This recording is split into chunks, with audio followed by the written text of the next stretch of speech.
യോഹന്നാൻ എഴുതിയ സുവിശേഷം അധ്യായം 11. മറിയയുടെയും അവളുടെ സഹോദരി മാർത്തയുടെയും ഗ്രാമമായ ബേഥാനിയിലെ ലാസർ എന്നൊരുത്തൻ ദീനമായി കിടന്നു. ഈ മറിയായിരുന്നു കർത്താവിനെ പരിമളതൈലം പൂശി തൻ്റെ തലമുടി കൊണ്ട് അവൻ്റെ കാൽ തുടച്ചത്. അവളുടെ സഹോദരനായ ലാസർ ആയിരുന്നു ദീനമായി കിടന്നത്. ആ സഹോദരിമാർ അവൻ്റെ അടുക്കൽ ആളയച്ചു, കർത്താവേ, നിനക്ക് പ്രിയനായവൻ ദീനമായി കിടക്കുന്നു എന്ന് പറയിച്ചു. യേശു അത് കേട്ടിട്ട്, ഈ ദീനം മരണത്തിനായിട്ടല്ല, ദൈവപുത്രൻ മഹത്വപ്പെടേണ്ടതിന് ദൈവത്തിൻ്റെ മഹത്വത്തിനായിട്ടത്രേ എന്ന് പറഞ്ഞു.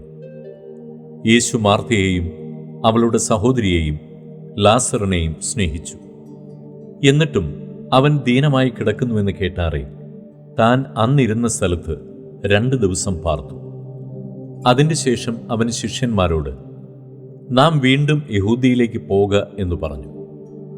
ശിഷ്യന്മാർ അവനോട്, റബ്ബി, യഹൂദന്മാർ ഇപ്പോൾ തന്നെ നിന്നെ കല്ലെറിവാൻ ഭാവിച്ചുവല്ലോ, നീ പിന്നെയും അവിടെ പോകുന്നുവോ എന്ന് ചോദിച്ചു. അതിന് യേശു, പകലിന് 12 മണി നേരമില്ലയോ? പകൽ സമയത്ത് നടക്കുന്നവൻ ഈ ലോകത്തിൻ്റെ വെളിച്ചം കാണുന്നതുകൊണ്ട് ഇടറുന്നില്ല. രാത്രിയിൽ നടക്കുന്നവനോ അവന് വെളിച്ചമില്ലായ്കൊണ്ട് ഇടറുന്നു എന്ന് ഉത്തരം പറഞ്ഞു. ഇത് പറഞ്ഞിട്ട് അവൻ, നമ്മുടെ സ്നേഹിതനായ ലാസർ നിദ്ര കൊള്ളുന്നു, എങ്കിലും ഞാൻ അവനെ ഉണർത്തുവാൻ പോകുന്നു എന്നവരോട് പറഞ്ഞു. ശിഷ്യന്മാർ അവനോട്, കർത്താവേ, അവൻ നിദ്ര കൊള്ളുന്നുവെങ്കിൽ അവന് സൗഖ്യം വരും എന്ന് പറഞ്ഞു. യേശുവോ അവൻ്റെ മരണത്തെക്കുറിച്ചായിരുന്നു പറഞ്ഞത്. ഉറക്കം എന്ന നിദ്രയെക്കുറിച്ച് പറഞ്ഞുവെന്ന് അവർക്ക് തോന്നിപ്പോയി. അപ്പോൾ യേശു സ്പഷ്ടമായി അവരോട്, ലാസർ മരിച്ചുപോയി, ഞാനവിടെ ഇല്ലാഞ്ഞതുകൊണ്ട് നിങ്ങളെ വിചാരിച്ച് സന്തോഷിക്കുന്നു. നിങ്ങൾ വിശ്വസിപ്പാൻ ഇടയാകുമല്ലോ, എന്നാൽ നാം അവൻ്റെ അടുക്കൽ പോക എന്ന് പറഞ്ഞു. ദിദിമോസ് എന്നു പേരുള്ള തോമാസ് സഹശിഷ്യന്മാരോട്, അവനോടുകൂടെ മരിക്കേണ്ടതിന് നാമും പോക എന്ന് പറഞ്ഞു. യേശു അവിടെ എത്തിയപ്പോൾ അവനെ കല്ലറയിൽ വെച്ചിട്ട് 4 ദിവസമായി എന്നറിഞ്ഞു. ബേഥാന്യ യെരൂശലേമിനരികെ ഏകദേശം 2 നാഴിക ദൂരത്തായിരുന്നു. മാർത്തയെയും മറിയയെയും സഹോദരനെക്കുറിച്ച് ആശ്വസിപ്പിക്കേണ്ടതിന് പല യഹൂദന്മാരും അവരുടെ അടുക്കൽ വന്നിരുന്നു. യേശു വരുന്നു എന്ന് കേട്ടിട്ട് മാർത്ത അവനെ എതിരേൽപ്പാൻ ചെന്നു. മറിയയോ വീട്ടിൽ ഇരുന്നു. മാർത്ത യേശുവിനോട്, കർത്താവേ, നീ ഇവിടെ ഉണ്ടായിരുന്നുവെങ്കിൽ എൻ്റെ സഹോദരൻ മരിക്കയില്ലായിരുന്നു.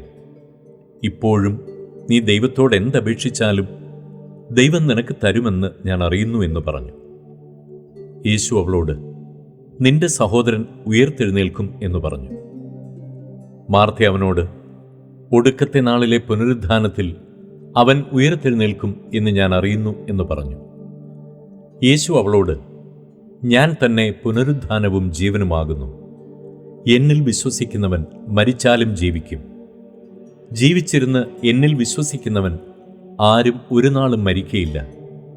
ഇത് നീ വിശ്വസിക്കുന്നുവോ എന്ന് പറഞ്ഞു. അവൾ അവനോട്, ഉവ്വ് കർത്താവേ, ലോകത്തിൽ വരുവാനുള്ള ദൈവപുത്രനായ ക്രിസ്തു നീ തന്നെ എന്ന് ഞാൻ വിശ്വസിച്ചിരിക്കുന്നു എന്ന് പറഞ്ഞിട്ട് പോയി.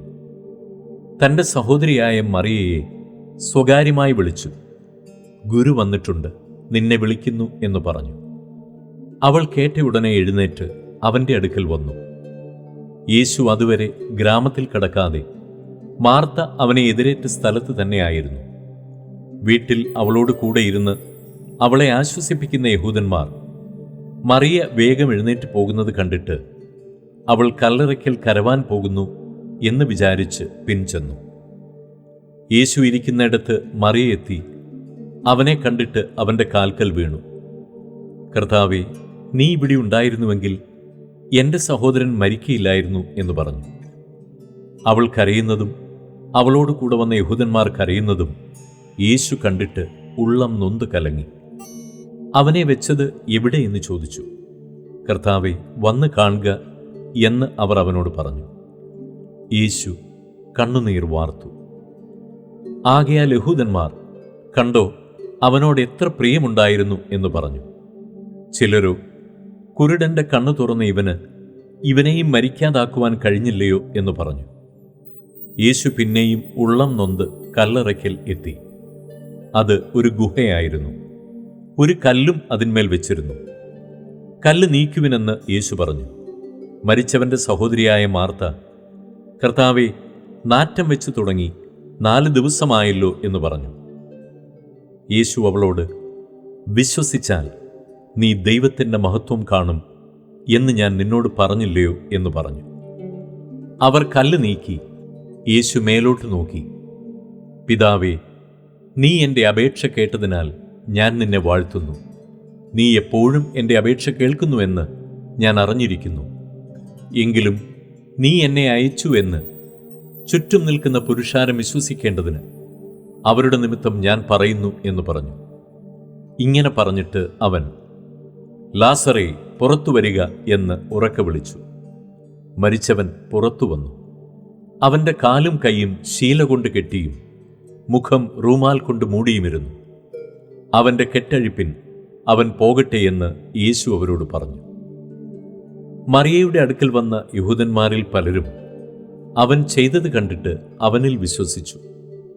എന്നാൽ ചിലർ പരീശന്മാരുടെ അടുക്കൽ പോയി യേശു ചെയ്തത് അവരോട് അറിയിച്ചു.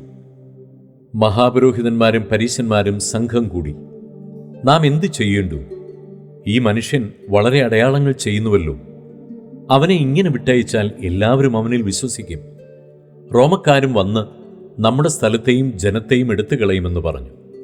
അവരിൽ ഒരുത്തൻ, ആ സംവത്സരത്തെ മഹാപുരോഹിതനായ കയ്യഫാവ് തന്നെ അവരോട്, നിങ്ങളൊന്നും അറിയുന്നില്ല. ജനം മുഴുവനും നശിച്ചു പോകാതെ വണ്ണം ഒരു മനുഷ്യൻ ജാതിക്ക് വേണ്ടി മരിക്കുന്നത് നന്ന് എന്നോർക്കുന്നതുമില്ല എന്ന് പറഞ്ഞു. അവനിത് സ്വയമായി പറഞ്ഞതല്ല. താൻ ആ സംവത്സരത്തെ മഹാപുരോഹിതനാകിയാൽ ജനത്തിനു വേണ്ടി യേശു മരിപ്പാനിരിക്കുന്നു എന്ന് പ്രവചിച്ചതത്രേ. ജനത്തിനു വേണ്ടി മാത്രമല്ല, ചിതറിയിരിക്കുന്ന ദൈവമക്കളെ ഒന്നായിട്ട് ചേർക്കേണ്ടതിനും തന്നെ. അന്നു മുതൽ അവർ അവനെ കൊല്ലുവാൻ ആലോചിച്ചു. അതുകൊണ്ട് യേശു യഹൂദന്മാരുടെ ഇടയിൽ പിന്നെ പരസ്യമായി നടക്കാതെ അവിടം വിട്ട് മരുഭൂമിക്കരികെ എഫ്രയീം എന്ന പട്ടണത്തിലേക്ക് വാങ്ങി ശിഷ്യന്മാരുമായി അവിടെ പാർത്തു. യഹൂദന്മാരുടെ പെസഹ അടുത്തിരിക്കിയാൽ പലരും തങ്ങൾക്ക് ശുദ്ധി വരുത്തുവാൻ പെസഹയ്ക്ക് മുമ്പേ നാട്ടിൽ നിന്ന് യെരൂശലേമിലേക്ക് പോയി. അവർ യേശുവിനെ അന്വേഷിച്ചു. ദൈവാലയത്തിൽ നിന്നുകൊണ്ട്, എന്തു തോന്നുന്നു, അവൻ പെരുന്നാൾക്ക് വരികയില്ലയോ എന്ന് തമ്മിൽ പറഞ്ഞു. എന്നാൽ മഹാപുരോഹിതന്മാരും പരീശന്മാരും അവനെ പിടിക്കണമെന്ന് വെച്ച് അവൻ ഇരിക്കുന്ന ഇടം ആരെങ്കിലും അറിഞ്ഞാൽ അറിവ് തരയണമെന്ന് കൽപ്പന കൊടുത്തിരുന്നു.